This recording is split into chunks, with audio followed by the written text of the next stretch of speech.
VR isn't cheap. We all know this. With headsets ranging from $299 to over $2,000, it's not something everyone gets to enjoy. However, that doesn't mean that all headsets are the price of a car. There are actually a lot of headsets under $1,000. I won't be listing off all of them, as that would make the video way too long, but some of the best are the Rift CV1, the Quest 2, the Vive Cosmos Elite, the Pymax Artisan, and the HP Reverb G2 V2. Of course, these aren't including PC costs. Most headsets, other than the Quest 2, require you to have a PC, so we're going to be taking that for granted. Now, if you don't have a PC, you have two choices right now: the Quest or the Quest 2. Of course, other headsets will come up in the future, but right now, you are stuck with these two. Get a Quest 2.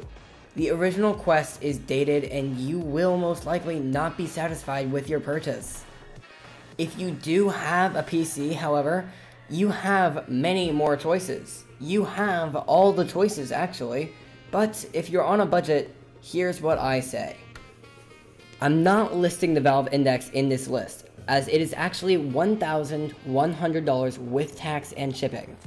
I also do not recommend getting an Index first thing. It is fragile and needs to be cared for. Imagine it like a sports car. The sports car is flashier and generally better than something like a Prius, but it's very fragile comparably. It needs to be fixed regularly, and you would never tell someone to go buy a flashy car for a first car. This is the same kind of deal for virtual reality. So with that, on to the choices. I don't recommend going for an OG Vive, as it's very dated and hard to set up. However, it is the cheapest here. I won't get into this headset as it's really not one I would get. So, we'll be ranking these from least to most expensive.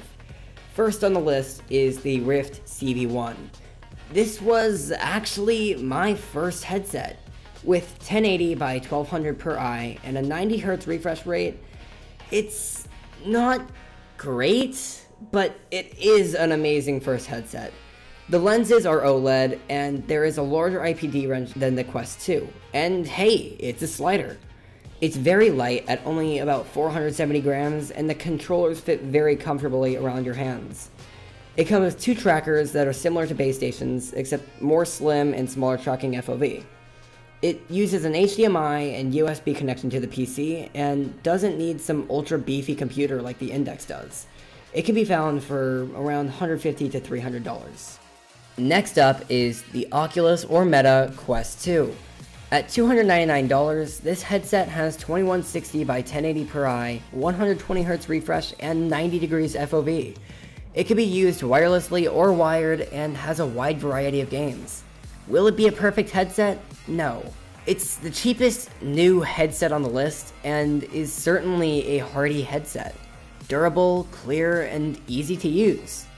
Though the Quest speakers will start to go out after pretty heavy use in 6 to 12 months. Some people it's less, some people it's more. Thank you, Snow Sketches, for the information. Third on our list is the newly released HP Reverb G2 V2. Packing 2160 by 2160 per eye, it is the highest resolution headset on our list. It has 90 degrees FOV and 90Hz refresh.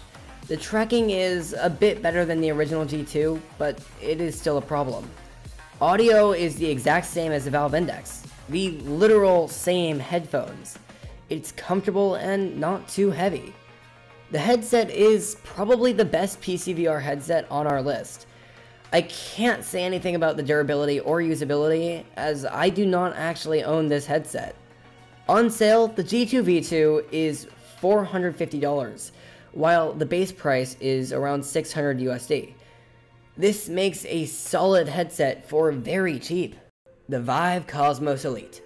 Packing 1440 by 1700 pixels per eye, 110 degrees FOV, stereo headphones, and lighthouse tracking, the Cosmos Elite is similar to the Vive Pro 2. with just a few differences. It's like the budget version of the VP2, being $900 compared to $1,299. If you want an HTC headset, this is your best choice. If you aren't on a budget, the Vive Pro 2 is severely underrated, packing 2448 by 2448 pixels per eye, up to 120Hz refresh, wireless support, and up to 120 degrees FOV. The Pymax Artisan.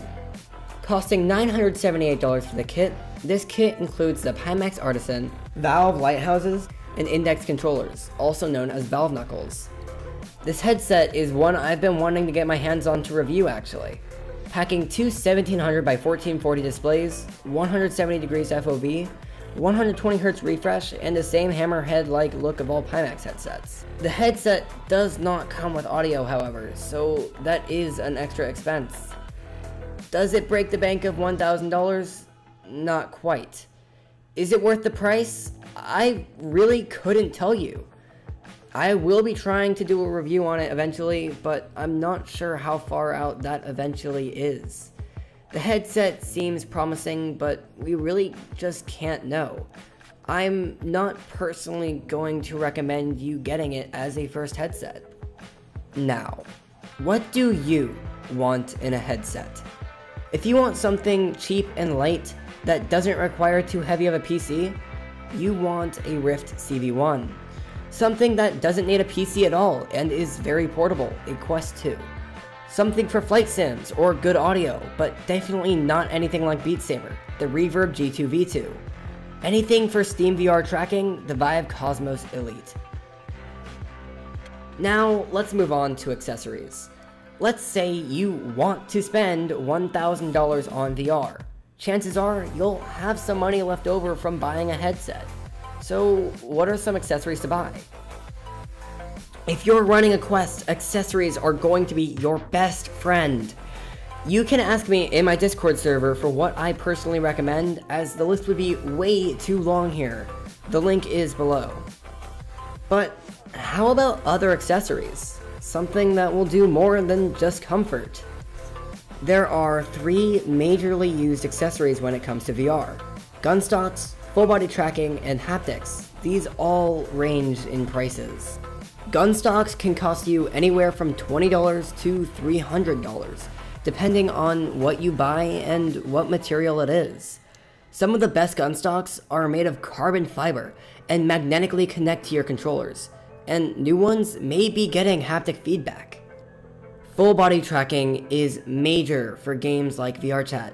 Ranging from only $16 all the way to $400, there are a lot of options. There are three I recommend. For anything without Valve or HTC base stations, Slime VR. For only $150, you can get Wi-Fi based full body tracking. Keep in mind this is sub-centimeter, not sub-millimeter. The other two choices that use Lighthouse tracking are Tundra Trackers or Vive Tracker 2.0 or 3.0s. Tundra Trackers are around $250 for three and are lightweight, small, and long-lasting. Vive Trackers are more accessible, however, and are up to $400 for three, and are a bit larger and heavier. Our last accessory is haptics. Currently, the only consumer company for haptics is Haptics. I will be reviewing the TacSuit X40 very soon, so keep an eye out for that. These accessories range from $150 for the tactical, all the way up to $500 for the X40. These are serious accessories that take time to mod games and use. They won't just work out of the box, except for games like Pavlov and Tower Tag. It is going somewhere though. Keep in mind that these headsets and accessories other than the Quest 2 require a PC. If you'd like to see any specific content, comment down below. I noticed a pretty large jump of about 8 or 9 subscribers from the last video, which is quite a big deal for a channel this size, so thank you everyone from the bottom of my heart. And as always, I'll see you in the verse.